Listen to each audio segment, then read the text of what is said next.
There's a brand new spec that is getting people kicked out of dungeons. The community doesn't know what to do. And we have a mega dungeon, which is possibly one of the most excellent pieces of content WoW has done in ages. We have a lot going on here. Let's go.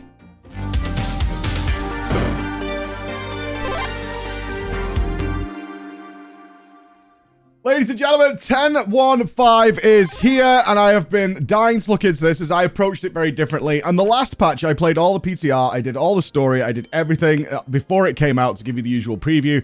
But I don't really need to do that anymore. It's not what we're about, so I managed to ignore everything. Now, that wasn't out of laziness. We've been doing Project MMO, we've been checking out 4 simultaneous MMOs, playing all their raids, doing all their content, and this meant that we could apply our blind raiding rule to World of Warcraft. Which is that we go into these games, we don't read up on what we're going to do, so we can experience encounters and figure them out and do the puzzles and do all that things. And it's a very anti-WoW mentality. Usually, like, your guild and raid leaders are forcing you to read the guides, check every note, read the dungeon journal, watch videos, watch PTR testing before you ever get in there, so you have the least amount of wiping possible. And of course, going in blind with people who are similarly blind and don't know what the hell is going on is going to lead to more wipes, but it is a hell of a lot more fun, in my opinion. Something I've been dying to do in WoW for years, and we got to do it now. Let's start off with the Augmentation Evoker. So the reason I was tempted, and I did try this on the PTR, is that my Discord DMs and Twitter were really filling up with people being terrified of this spec. It was announced during the last Race to World First, and thankfully I was in Sweden with the Echo team and all the casters when the Augmentation Evoker was announced. And immediately, the reaction was, and I remember Jeeth just turning to me and going, this thing is broken. This is super broken. But we've now got to play it. The Augmentation Evoker is Blizzard stepping their toes into something that I've wanted for a really, really long time in WoW, and that is support classes. If you go back to my videos on 40-man raiding, I ended up making 2. One that 40-man raiding was fantastic, and another one that was 40-man raiding sucked. There are pros and cons to most of these things.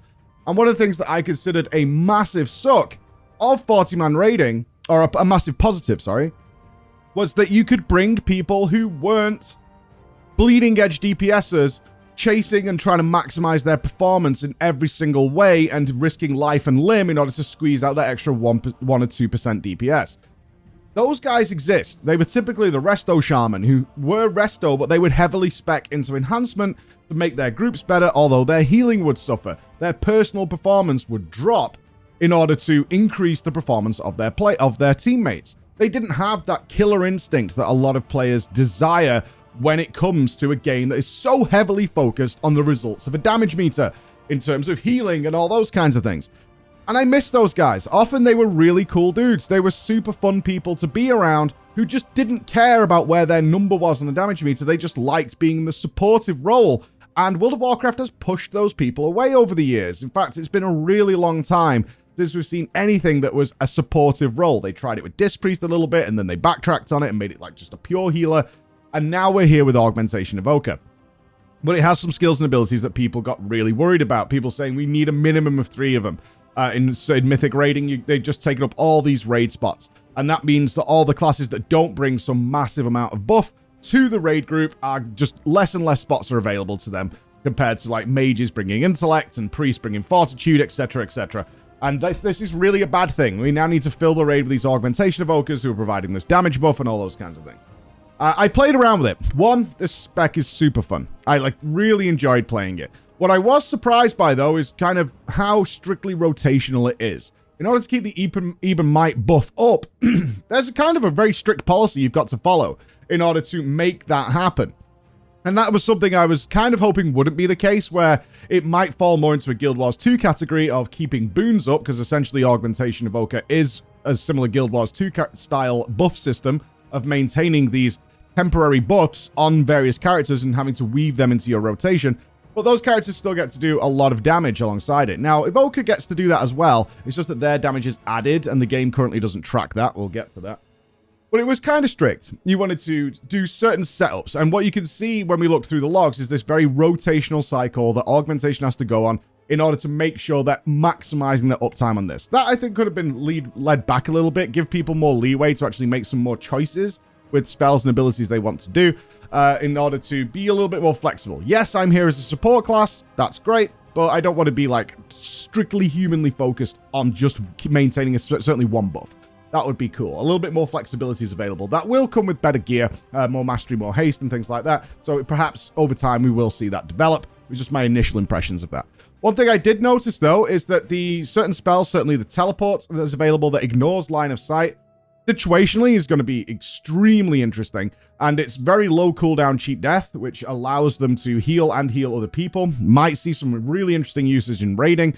To see them utilize that, because they can on certain longer, more difficult fights utilize that twice. That's going to be an interesting spell to see how that plays out. But overall, and the initial impression most people had is like once augmentation comes out, they're just required because they provide such an absurd damage buff to the raid. Now, it's only been a couple of days since it's been out, but a quick and dirty, and I mean this, a really quick and dirty look at the logs that people have been posting with their first try. And again, this might change, but it's just a very, very quick and brief overview.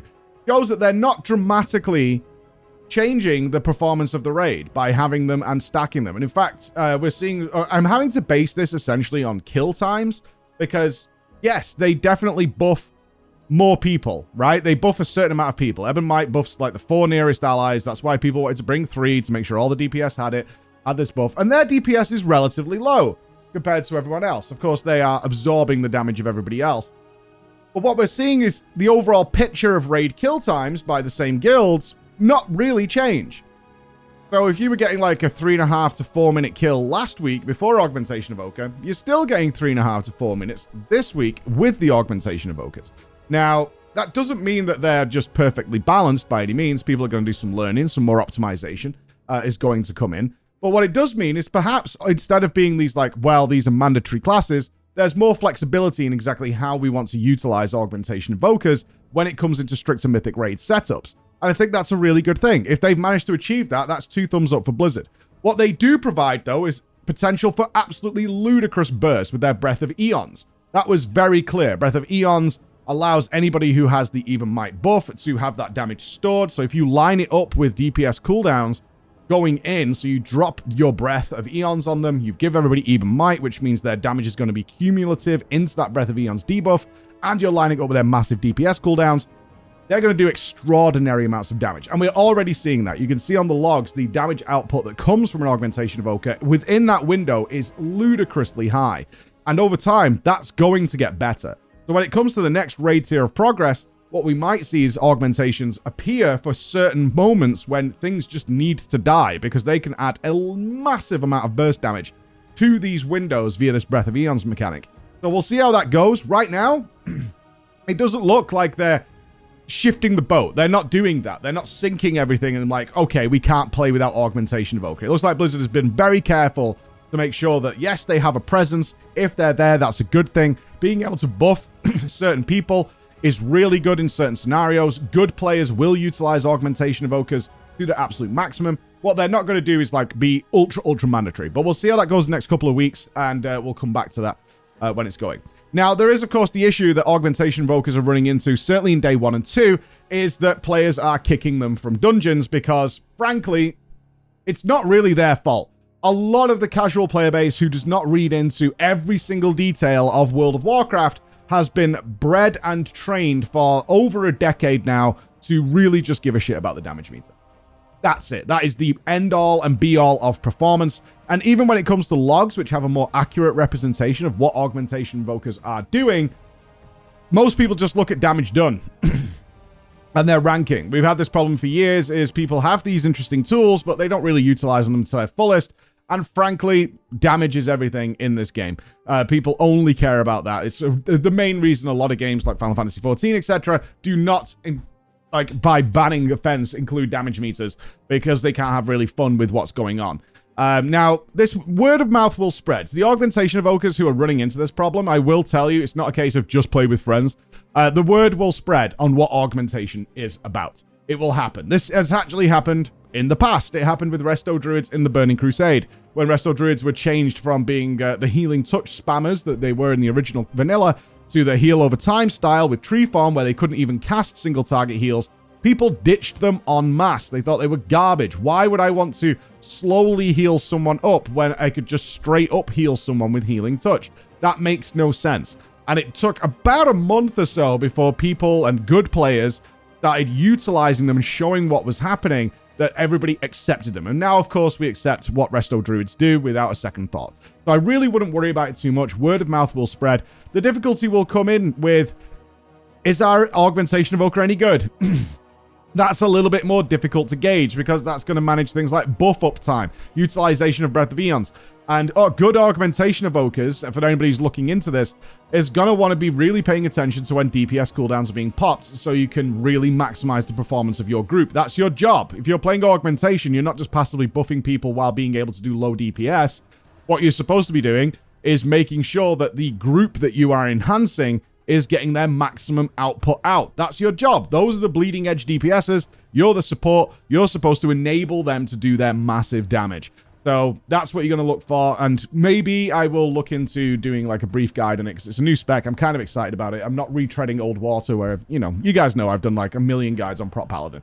Not a road I particularly wish to venture down again, but with something new, that's something I might want to look at later on. I found this spec really fun, and also seemingly not rocking the boat too hard, but I'll revisit this in a couple of weeks, as we now see more and more development over what augmentation it's actually bringing once it's been maximized and played to its potential. I wanted to talk about the new Megadungeon. My God, this is the most fun I've had in World of Warcraft in years. And I in my previous video on WoW, it was like, yeah, I've played everything and I'm kind of done with it right now. This is exactly what I was waiting for, and I purposely ignored everything. I never saw a video on it. Anybody tried to talk to me about it, I ignored them. I did not go and play it on the PTR or anything like that. And it lined up really well with another big content creator, Zepla and Nobbel, who wanted to do it as well. Zepla has played World of Warcraft in the past, a Savage and Ultimate Raider in Final Fantasy XIV, but she wanted to try World of Warcraft. We'd been talking about it for 6 months, but I wasn't really feeling it. I'd done everything with my friends and blah, blah, blah. But the Megadungeon seemed like the perfect opportunity to jump back in and get something done. The unfortunate problem is, of course, we had no gear. So we raided the Megadungeon full blind, which means we have no idea what's inside the dungeon at all, let alone what the bosses do. We're not going to be reading the dungeon journal or anything like that. We're going to utilize our characters as is. So my character was 414. Zepla's was 397. I think Nobbel was 416. Our Evoker was 402. And our other Prot Paladin was like 411. So that's the settings we was. Yes, you heard right with Zepla, 398. She capped the day before we stepped inside the Megadungeon, and also had not played in literally years. A rough situation to get in, but she's an extremely skilled player. And frankly, this was trial by fire, as this dungeon was definitely tuned for a way higher gear level than our group had, and probably some knowledge of the dungeon going in, as is expected in World of Warcraft. But my God, what a fun time this was. This was incredible, and it's these moments that I had not been able to capture with the World of Warcraft audience, certainly inside of the live stream, are really amazing when I see so many people, of the thousands of people watching us doing this, go, my God, I wish I could have done this like this. Damn. Because blind raiding is something I'm definitely a big proponent of. I've talked about it many, many times. And it's something I do in every other game besides World of Warcraft. All the Final Fantasy XIV stuff, we did blind. All of the Guild Wars 2 raids, we've recently completed all 7 raid wings there. We did completely blind. We had no idea what was going on. We had completely fresh eyes, and it's such a fun experience, because I always come back to the mindset is I can only do this boss once without knowing what happens. And if I read everything beforehand, I don't even get that opportunity. I'm like fully predicting everything that's going to happen, and guides and pictures have been made and things like that. So going into this, it was really, really hard. It was super, super hard. Like, way harder than I expected it to be. Obviously, I'm basing it on Mechagon and things like that, but I always went into those Mega Dungeons already geared to the teeth, essentially. That is not the case this time, as we pushed on and struggled through. And it was just such a wonderful experience. One, the dungeon is gorgeous. We have completed 50% of it. We stopped after Iridicon, because that took us like 5 hours, I think, to reach that. That was the prog we had to go on. I mean, it was a full prog raid. Of what we were doing in there, like really having to maximize everything, because obviously when you're that undergeared, the bosses last way longer, your heals are way less effective. You have to play the mechanics much better in order to survive that length of time. It's like already doing it on Tyrannical or something like that. It was an incredible experience, but big shout outs to Blizzard for the actual design of this dungeon, particularly the utilization of new and interesting mechanics, even from boss number 1. It was a little bit of thinking, and nothing complex, like very, very obvious what you were supposed to do, but a new twist on it.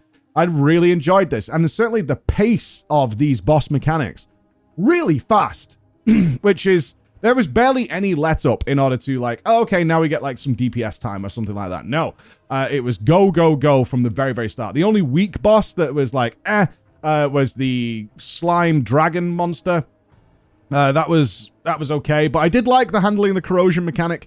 That was something that needed a little bit of coordination, fully doable by 2 people. So me and Nobbel dealt with that, which was nice. But Iridicon himself, a very simple fight. I actually wary of this one in Mythic Plus, because the fight is not complex, but it is utterly brutal. It is just a relentless fight. Once that shield, especially with our low DPS, once that shield is going for an extra tick, similar to Razageth, you are really getting chunked down. And then you have this interesting tank mechanic where you can abuse Bop to mess around with it. Thankfully, we had 2 Paladins because we were looking for people who hadn't done it. So we took whoever we could find, and they played super, super well throughout the whole thing. Working through that fight, and god damn it, massive shout-outs to Zepla, who went from, like, not healing in World of Warcraft for, like, 10 years to having to learn this, and by the end, she was a god. She was an absolute god, and I spoke to her afterwards, and she was like, I have a lot to learn. I was like, you did more learning, and this is kind of going back to my guides, you did more learning tonight than most people have done in years being in that scenario. We always said when we were doing the guides is throw yourselves into bad situations. This is where you learn to utilize your skills better, and my god, the difference in play by the end of this raid was incredible. I'm looking forward to the second half. Going to be doing that Friday. I can't play tonight, so we're going to be doing that on Friday.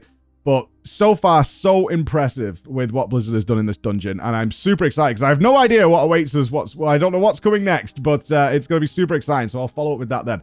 Thank you so much for watching, guys. Enjoy the patch. I'll be around for the patch. And then we're moving on to something else, as is the way we play WoW right now. Thank you very much. I'll see you again. Bye-bye.